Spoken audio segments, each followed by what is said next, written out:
Et si je te disais qu'il est possible que les protéines en poudre que tu consommes ne contiennent pas autant de protéines que tu l'imagines? En tout cas, pas autant que ce que l'étiquette affiche. Voire même dans certains cas, beaucoup moins. Et qu'à la place de ces protéines, le fabricant ait ajouté des ingrédients pas cool du tout pour ta santé. Tu me répondrais sans doute que ce n'est pas possible et que ces produits-là sont fortement contrôlés. Et pourtant, c'est bel et bien le cas. Pour t'aider à comprendre le problème, on va revenir quelques mois en arrière. Très précisément, le 21 novembre 2023. Ce jour-là, une association à but non lucratif visant à assurer la qualité des produits alimentaires et des compléments destinés au grand public vient de voir le jour. Le nom de cette association, NutriControl. Leur fonctionnement est simple. L'association récolte des dons via Tipeee et autres formes de financement participatif, et sur demande des consommateurs ou des marques via les réseaux, NutriControl organise des analyses en faisant intervenir des laboratoires indépendants.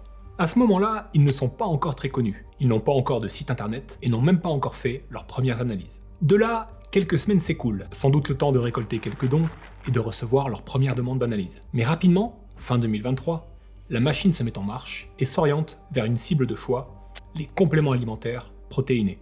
Une petite dizaine de marques sont analysées au peigne fin jusqu'à fin janvier et les premiers résultats tombent. C'est là que le scandale éclate. Parmi les 9 marques analysées, seules 3 d'entre elles respectent les teneurs en protéines affichées sur les étiquettes. Pour toutes les autres, on va dire que ça va de la triche à la catastrophe. Prenons par exemple la marque All Sport Labs, ASL, qui propose l'ISO 0 protéines, censé apporter 90% de protéines à en croire l'étiquette. Une fois analysé par le laboratoire indépendant choisi par NutriControl, on s'aperçoit que la teneur en protéines n'est que de 63%. Donc il y a déjà tromperie sur la marchandise. Mais c'est loin d'être le cas le plus extrême. Au moment où je tourne cette vidéo, c'est la marque Athletic Performance qui détient le triste record via sa protéine Ultimate ISO, avec seulement 8,9% de protéines au lieu des 90% annoncés. Ça fait quand même 10 fois moins. Là on n'est plus sur de la tromperie, mais sur de l'arnaque totale. Et la première question qu'on se pose c'est, ils ont mis quoi à la place des protéines?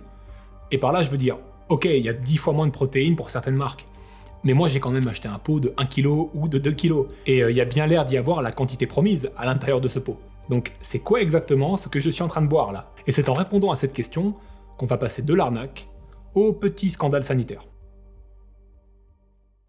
C'est en réalité très simple à comprendre. Si une marque souhaite vous tromper sur la teneur en protéines de ses produits, on va dire qu'elle a 2 grandes armes à sa disposition. La première de ces armes, c'est ce qu'on appelle le protein spiking. Ce qu'il faut comprendre, c'est que les protéines issues du lait sont composées principalement soit de concentré de whey, soit d'isolat de whey. Pour faire très simple, le concentré de whey, c'est la matière première brute, et l'isolat, c'est du concentré qui a subi une étape de purification supplémentaire. Il contient donc plus de protéines que le concentré. Alors les deux offrent des teneurs en acides aminés qui sont très intéressantes, puisque ce sont des protéines qui sont issues du petit lait, et que le petit lait est réputé pour avoir une très large palette d'acides aminés utiles à la croissance musculaire. Mais l'isolat en contient un peu plus parce que c'est plus pur.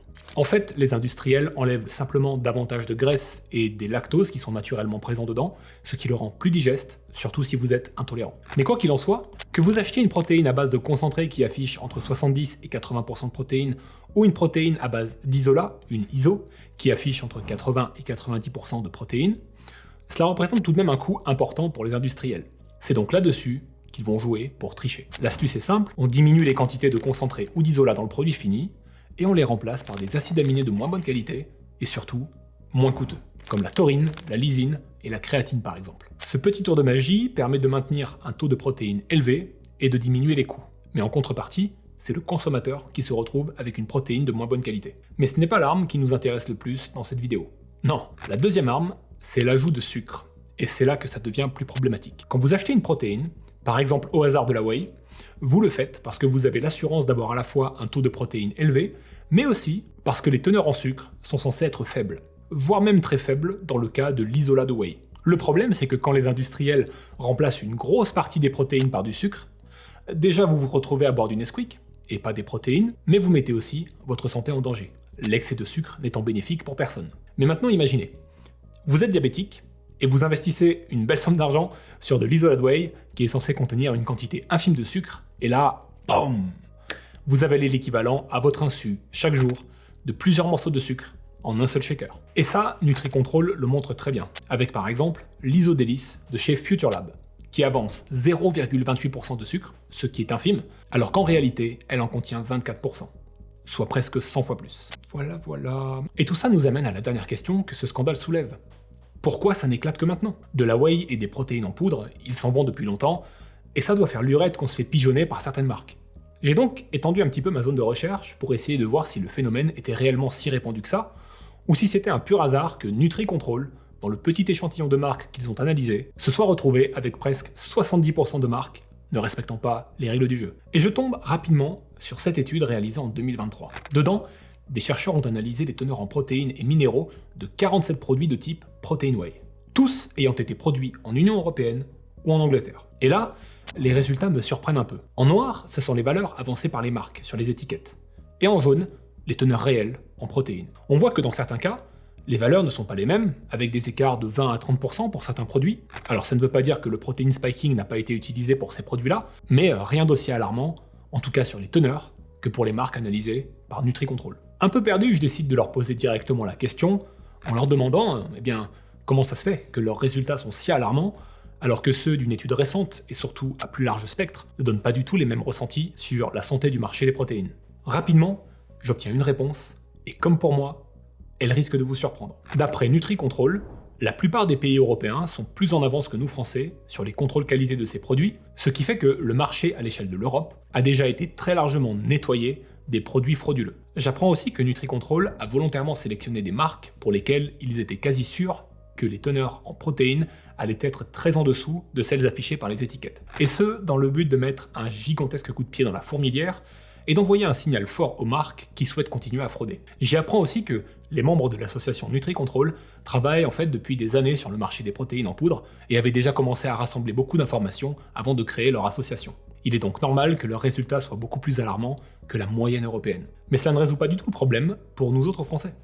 Il y aurait donc un problème avec les organismes de contrôle français et un manque d'éducation pour ces produits-là envers les consommateurs qui se laissent facilement berner.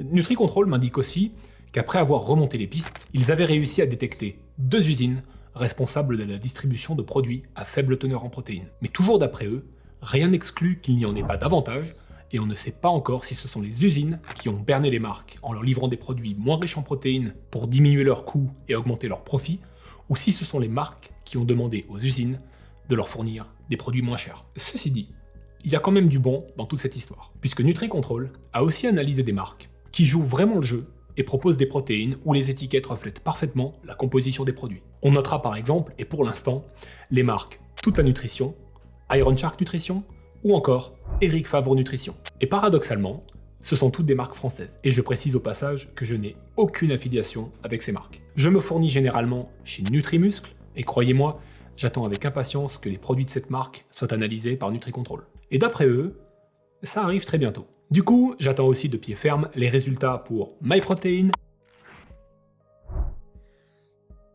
Decathlon et tous les autres géants de l'industrie. Il se pourrait qu'on ait des surprises, mais on ne va pas s'avancer trop vite. De manière générale, si vous achetez une protéine très bon marché et avec un goût très sucré, méfiez-vous. Une whey, ça peut être parfumé, mais ça ne doit pas avoir le goût d'un chocolat au lait ou d'un milkshake. Et si le site web sur lequel vous achetez n'a pas le moindre lien vers des mentions légales ou des conditions générales de vente, comme c'est le cas pour Athletic Performance par exemple, dont on a parlé un peu plus tôt avec leur teneur ridiculement faible, méfiez-vous aussi.